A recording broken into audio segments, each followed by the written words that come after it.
So remember my introduction video when I said that I would kind of just be doing random crap every now and again? Oh, that's right. I'm not popular. Well, at least I'm not gonna let that stop me from pretending I have an audience.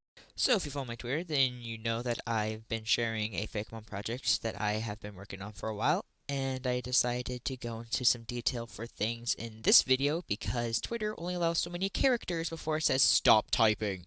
And despite my previous joke, I want as many people to see this video as possible. So let's dive into it. So my Fakemon project takes place in the made-up Jiyuu region, which is based off of the southeast United States. You know, Georgia, Tennessee, the Carolinas, Florida. You know, those places. Fun fact, did you know Coca-Cola was founded in Georgia? It's true. Their headquarters is still here in Atlanta to this day. Which explains this little gimmick here.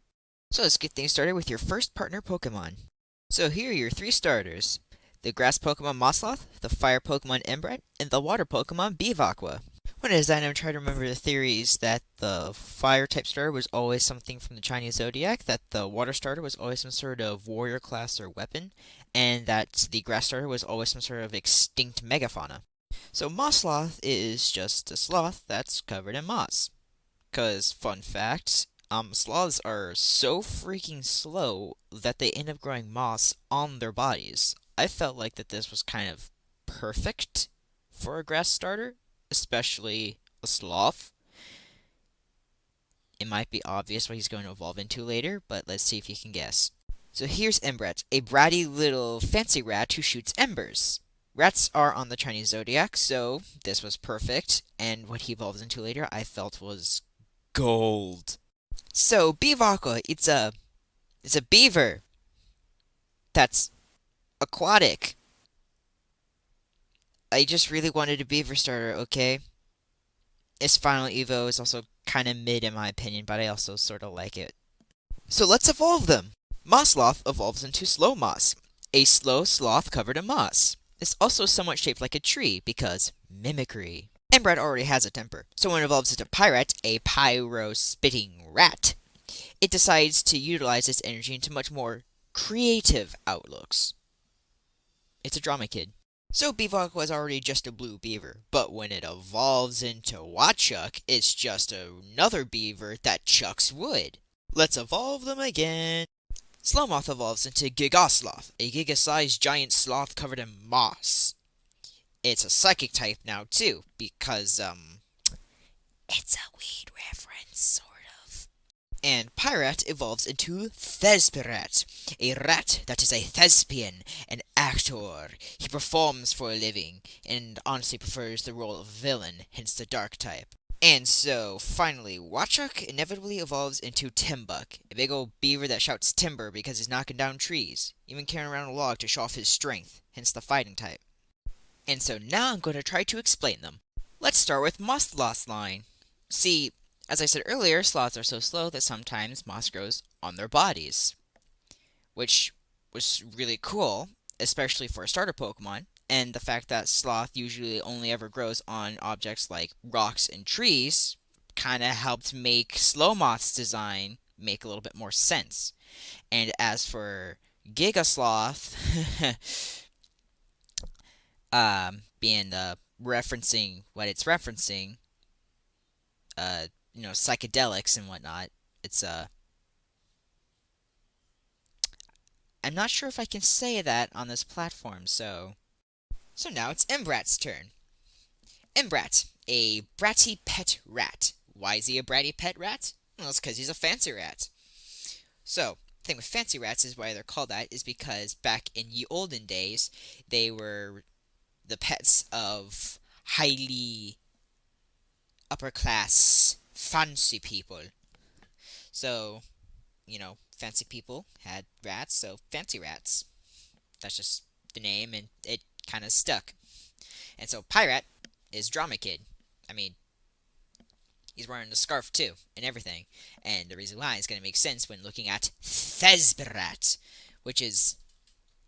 I love this Pokemon. I love the way. Okay, so first with the design, he is an actor, so he's got wearing the poncho, but he also. I wanted to put in it a little bit like Disney-esque Mickey Mouse drawings because of the fact Disney World is in Orlando. I went to Disney once. It was fun.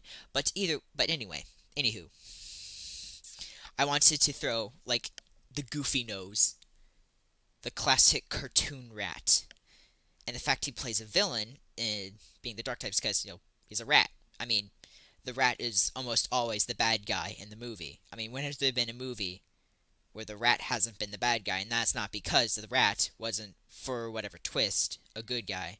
You know, it's a classic media trope. The rat's the bad guy, and the reason why the actor bit is because of the fact that a lot, almost all the Marvel movies have been filmed here in Georgia. It's it's true. It's like at the end of all the credits, it says filmed in Georgia. Even The Walking Dead has been filmed in Georgia too. I might have to stop myself here, otherwise I might just keep going forever. So now it's Bivacqua's turn, and Bivacqua itself is nothing very special. Watchok on Timbuk, on the other hand, why their names reference woodchucks of all things is because woodchucks kind of look like beavers, but without their big old tails. And have you ever been to that super gas station? It's the only appropriate word for it. The super gas station, Buc-ee's.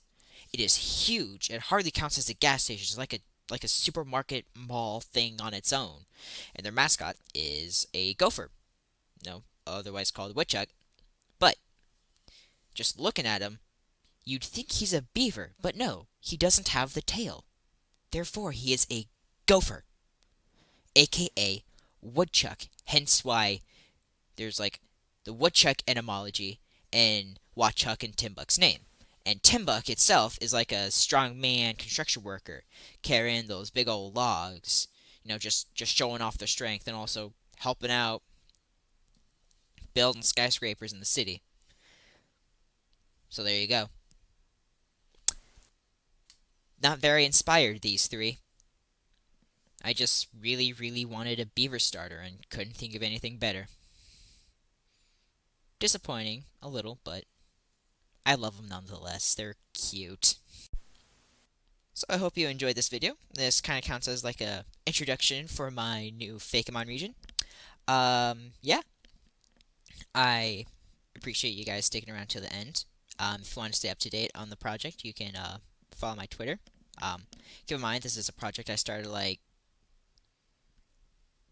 3 or 4 years ago, and it's still somewhat ongoing. So yeah, subscribe if you want to stay up to date on later videos. Either more videos like this or more of the random shorts that I like just throw out every now and again. Until next time, see you guys later.